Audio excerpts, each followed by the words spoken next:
അപ്പൊ അതെ നമ്മൾ ഐസ്ലാൻഡിലാണ് അറോറ കാണാൻ പോണം. നോർത്തേൺ ലൈറ്റ്സ് നമുക്ക് നോക്കാം കാണാൻ പറ്റുമോ.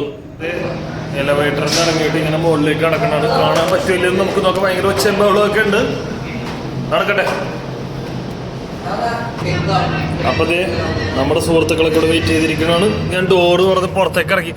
അമ്പോ എന്തൊരു അടപ്പേ. ആഹാ ഒരു രക്ഷയില്ലാത്ത വ്യൂ ആണ് കേട്ടോ. അതുകൊണ്ട് അവിടെ ഒരു ആനേനെ പോലത്തെ ഒരു മല, ലൈറ്റ്സ് ഒക്കെ ഉണ്ട്. നമ്മളിപ്പോൾ ഐസ്ലാൻഡിലാന്ന് പറഞ്ഞു കേട്ടോ. ഒരുപാട് ഗസ്റ്റും കാര്യങ്ങളൊക്കെ വെയിറ്റ് ചെയ്യണതാണ് അറോറ കാണാൻ വേണ്ടിയിട്ട്.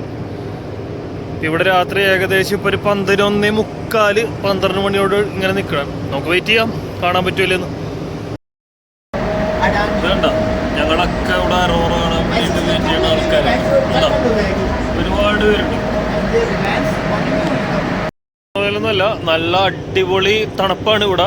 ഐസ്ലാൻഡിലാണ്, പക്ഷെ ഐസൊന്നുമില്ല. പക്ഷെ രാത്രി നമുക്കറിയാലോ ഐസ്ലാൻഡ് നല്ല പേരിൽ തന്നെ ഐസ് ഉണ്ട്. പക്ഷെ നിങ്ങളൊരു കാര്യം മനസ്സിലാക്കി, ഈ സ്ഥലത്ത് അറോറ വന്നു കഴിഞ്ഞാൽ എൻ്റെ പിന്നിൽ ഞാൻ ആരാ പിന്നെ. എൻ്റെ മുന്നോ ഒരാൾക്ക് കിട്ടാത്തൊരു വ്യൂ ആയിരിക്കും അത്.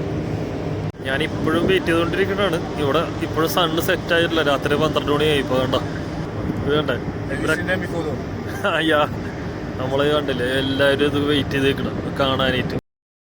കുറെ കാത്തു നിന്ന് ഉറക്കം കളഞ്ഞത് മാത്രം മെച്ചം. ജ്യോതിയും വന്നില്ല, തീയും വന്നില്ല, ഒരു പിണ്ണാക്കും വന്നില്ല. അന്നത്തെ ദിവസം അവിടെ ഈ കാഴ്ചയൊക്കെ കണ്ട് അങ്ങനെ തണുത്തുറഞ്ഞു നിന്നത് മാത്രം മെച്ചം. എന്തായാലും ഇനി അറോറ വരുമ്പോ നിങ്ങൾക്ക് ഞാൻ കൊണ്ടേ കാണിച്ചു തരാം. ഓക്കെ, എല്ലാവർക്കും ബൈ.